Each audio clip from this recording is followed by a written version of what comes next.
douté. Juliette, dites-nous déjà comment ça va. Ça va plutôt bien. J'ai fait 3 semaines en stage d'altitude après Itzulia. Donc les sensations sont plutôt bonnes. Après en retour de stage on ne sait jamais, mais normalement ça devrait aller. Il n'y a pas trop de temps de s'échauffer en plus ici parce qu'on attaque direct d'entrée la grosse étape. Ouais. À quoi on s'attend avec cette météo aussi qui n'est pas terrible? Ouais, là on va aller faire l'échauffement comme si c'était un chrono pour être bien chaude. Et ça va être assez tendu je pense le départ avec la pluie, un peu les routes mouillées, je pense que tout le monde va être un peu stressé.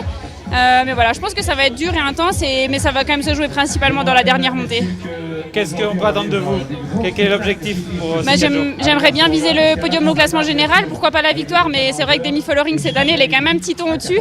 Donc avec le chrono en bosse demain, je pense qu'elle va quand même être plus forte, mais on ne sait jamais. Si elle n'est pas encore en forme, tout est possible quand même, donc je vais tout donner pour ça. Le fait qu'on ait cette grosse étape de montagne aujourd'hui, le chrono demain, qu'est-ce que ça veut dire pour les 2 dernières étapes? Le général va se jouer sur ces 2 premiers jours ou il y a quand même du terrain après pour... Ça reste quand même assez difficile les 2 derniers jours, donc je pense qu'en fonction des écarts, il peut y avoir encore des choses qui peuvent se jouer. Ça peut être aussi un petit peu plus tactique, et même avec les sprints intermédiaires sur les 2 dernières étapes, je pense qu'il faut voir en fonction des 2 premières étapes, je pense. Merci Juliette. Bonne chance, bonne course. Merci.